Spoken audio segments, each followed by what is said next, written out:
welcome into First Take. We have some Husky love on the show today. Gino Auriemma will join us in just a bit. You know, I'm looking forward to that. I got my blue on, boys. I love Gino. Love Gino. Me too. That makes two of us. You've spoken on several occasions. Well, that makes two of you. Skip Bayless. I'm kidding. Be nice. Be nice. Stephen A. Smith. I'm Molly Qerim. How are you? Morning, guys. By the way, How this guy doing? called me last night to gloat about the Denver Broncos acquiring Vernon Davis, saying it might be over for my Patriots now. We will discuss that in just a couple of minutes here. Yes, he did. I love it. All right. You're supposed to tell America that. Tell our segment coming up. I got to teach you how to tease. I'm just saying. Oh. It's all right.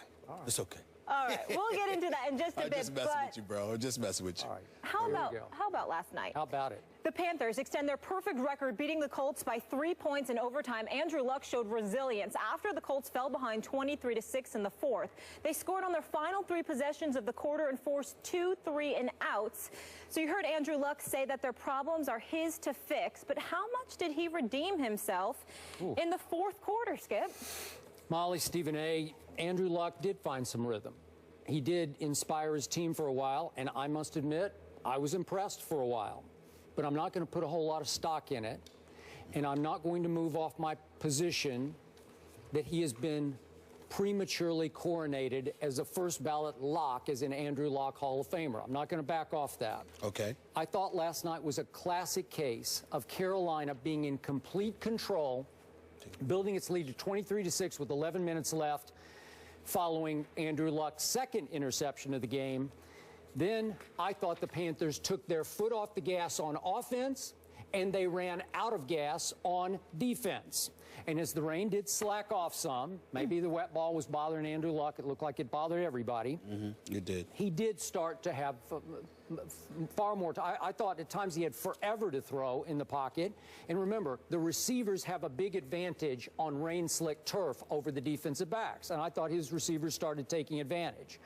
Luck made some nice throws. He also missed some big throws down the stretch. And I must say, that Whalen catch, quote unquote, that on 4th and 10 that kept the game alive, if we could see that real quick, that just wasn't a catch. I'm sorry, that was ground aided, and it should have ended the game right then and there, the Whalen catch on 4th and 10 late in the game. Then we had, there it is. Yep. Then we had Luke Kuechly dropping an interception in the end zone that also would have and should have ended the game. And then, of course, we had Andrew Luck's 3rd interception of the game, which did set up the winning field goal for the Carolina Panthers. So it's hard to say that Andrew Luck redeemed himself in the fourth quarter, as well as he did play, because his QBR has plummeted all the way to 38 on scale of 100 this year. It has fallen, as you know, we've talked about several times. It has regressed every year, all 4 of his years, his QBR has. Andrew Luck, the turnover machine that he is, now leads the National Football League in interceptions, and he's only played 6 games out of the, out of the 8. Yes. So he's 1-5 as a starter, and I just didn't see enough last night to say he's back and I should back off my position. I just think he's astonishingly overrated, and I stand by that, and I want your thoughts. Can you defend him? Skip Bayless, I can defend the future of Andrew Luck because I believe that from a physical standpoint, it is undeniable the gifts that he has. From an intellectual standpoint, going to Stanford, playing college football the way that he played and playing over the first 3 years, the way that he played in the NFL, I believe in Andrew Luck. I believe that the future is incredibly, incredibly bright for him, the future. But at this moment in time, Andrew Luck looks awful. He looks god-awful. I mean, it is despicable, some of the interceptions that he has thrown. It's like he has brain lock, for crying out loud. And I will go as far as to say, if we were talking about other quarterbacks that had athletic ability, quarterbacks that ran more than they threw, or whatever the case may be, if this were a Michael Vick, if this were a Colin Kaepernick, who we will get into later, if Russell Wilson were to do something like this, if this were RG3, we would be singing a different tune, literally questioning the viability of this quarterback. We would. There is no denying that. And they've already lost more games, or just as many games this season, as they've lost each of the last 3 seasons. They're 3-5 right now. Andrew Luck looks awful. He looks like he has no clue half the time. On top of it all, the mistakes are inexplicable, and the confidence level has flagrantly diminished. When you look at him, he literally looks beaten and he looks defeated. When he threw one of those interceptions, when he overthrew, I forgot who it was, Fleener or Moncrief for somebody, when he overthrew them and he threw an interception, he laid in the grass face down because he was so disgusted with himself because he couldn't believe. He looks defeated. Now, in defense of him, he did lead that comeback. They did take a lead. They had the lead in overtime, okay? I mean, the bottom line is that he had an opportunity to win this game, but ultimately it didn't come through. It was contributable to his mistakes. There's no doubt about that. But I'm going to go as far as to say this. I'm looking at the steps of Mr. Ryan Grigson, the general manager for these Indianapolis Colts, and I'm going to say, if not wholesale changes that need to be made, he may be the biggest problem of all. Now, I want to emphasize that I am not a football aficionado. I'm a reporter, and I read and I follow. I haven't been in a Colts locker room. I haven't spoken to Mr. Grigson personally, so I'm not in any way trying to decipher his level of intellect, his competency at the position, but this is a results-oriented business, and all we can go by is what we see. You're arguing with the owner, Jim Irsay, in the locker room. That's just not some argument about wins and losses. It's about the fact that this guy has the power. Skip Bayless, every GM doesn't have this power. But Grigson not only has the power to assemble a lineup, Skip, Molly, but he also tells Pagano who to put in that starting lineup. This is a guy that spent $55 million on wideouts, you know, and buffering their offense, but only $55,000 on the offensive line. You got a guy like Heremans who's now on the bench. Muhort was starting in place of him. You've got other things going on. This offensive line has been an issue for years. You haven't protected Andrew Luck enough. You haven't done enough to elevate his level of confidence, because you are right. There are a lot of people, myself included, who has raved about, about Andrew Luck. But the flip side to it, Skip, is that if I'm his GM, you know what I'm doing? I'm not raving about him. I'm doing all that I can to protect him, to facilitate his ability to shine. And I don't think enough has been done to help him. Frank Gore was supposed to be the answer. I know he cares. I know he runs hard, and he hasn't been a scrub by any stretch of the imagination. Frank Gore is to be respected. But spectacular is not the word that jumps out with you. Amar Bradshaw had a 23-yard run. He finished with 21 yards on 3 carries. Why? Because the other 2 were for -2 yards, okay? You look at their running game, it's been suspect. You look at their offensive line throughout his history in Indianapolis, it has been suspect. In no way, and I'm trying to absolve Andrew Luck, because I know you're right about how bad he has been as it pertains to the turnovers. But Skip Bayless, I would say to you, that if you were the general manager for the Indianapolis Colts and you had Andrew Luck as your quarterback, you wouldn't just be resting on the laurels that he has earned for you. You would think about putting things around him to protect him, even from himself. And I don't think that that has happened. You would see some of the flaws, and you would sit there and say, all right, we got to do this, we got to do this, we got to do that. That is not what Grigson is doing.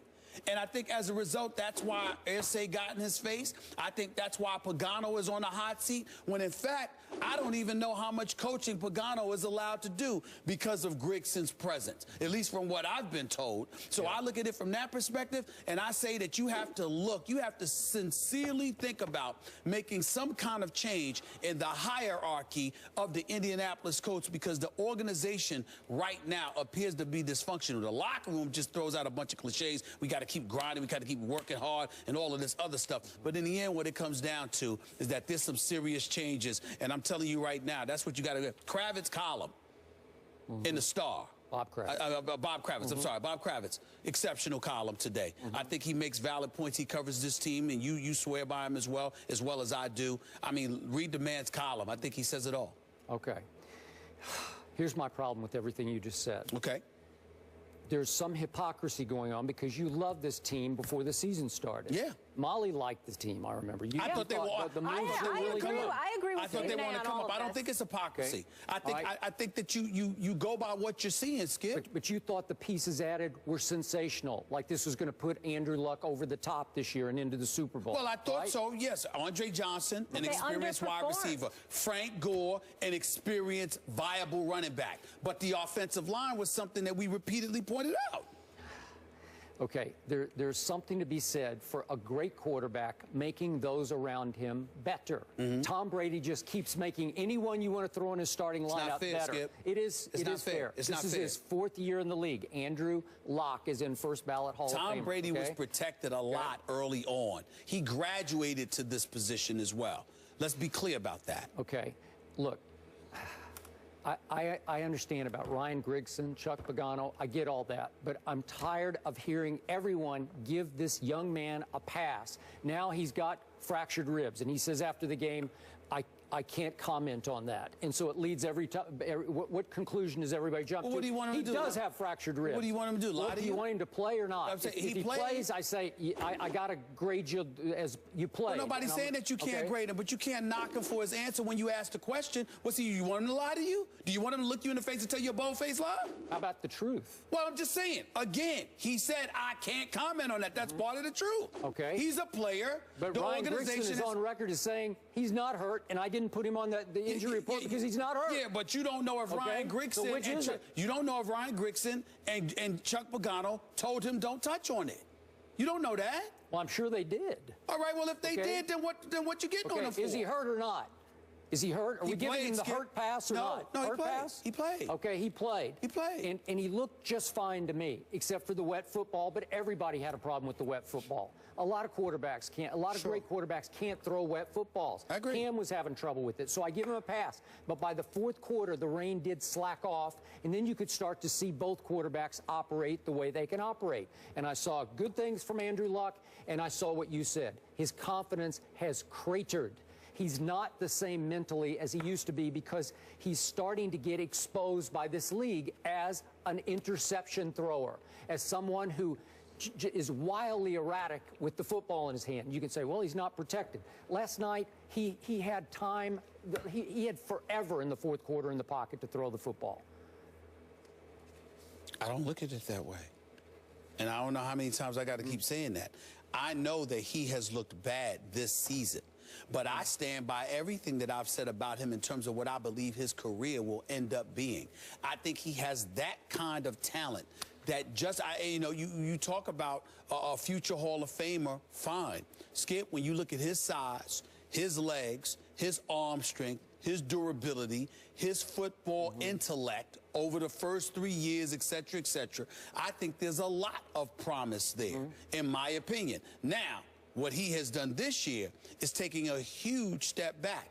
I think we have to look at the organization and ask ourselves why that is. How could this quarterback take this kind of step in the wrong direction? You want to look at Andrew Luck. I do. I want to look at Andrew Luck and everything around Andrew Luck. Okay. That's what I want to do. I never anticipated that he'd be, when I said Super Bowl, I'm like, look, this kid's got those kind of big-time skills. And I did have a lot of belief in the Indianapolis Colts. And a lot of people, not just myself, are sitting around shocked at what we're seeing from the Indianapolis Colts. It's a team game or it's not. You want to look at Andrew Luck, you be my guest. You go right ahead. But you know something? Last time I checked, it's a team that wins football games. Okay. And there's a lot of other stuff going on with the Indianapolis Colts. I'm starting to see the LeBron syndrome kick in here. Oh, he just doesn't have enough help. It's not his fault. But he doesn't have enough help. But LeBron did it. He did it twice. I give him that. But LeBron did not. LeBron did not, because even though a lot of your criticism was valid, some of it wasn't. The most valid criticism you had about LeBron back in the day were those free throws, and how he was fearful of going to the free throw line. But you would take it a step further and attach stuff to him and ignore the teammates around him. And I'm like, wait a minute. If you sitting up there, you getting double and triple team, and you kicking it out to cats, and they going up against Orlando in the conference finals and can't hit a damn jump shot when they spent all year hitting jump shots, feigning, taking pictures with one another and having a ball. going back to 07? I'm just saying. Okay. I'm just saying you used to get on him. Yeah. That's why I still do. Well, no. Opening night, but he didn't take it to the hole. But it's different now. Okay. It's different now because now you acknowledge accurately what is his fault and is not, whereas before you just used to pour it on. I don't know about Yes, you used So to. you get to tell Yes, us you I did. told you so Yes, right you now, did. Skip. No. You do. We'll see Yes, what you the did. future holds, though. We'll see. He dropped 50. You'd come in and complain about the way he danced. That's false. I'd come in here and say, I am impressed, and you know it. You ain't come in here and complain about the way he danced? Hey, I don't like how he shimmy. guys, Well, You didn't like that? that wasn't on a night he dropped 50. Yeah, I think it was. I don't think it was.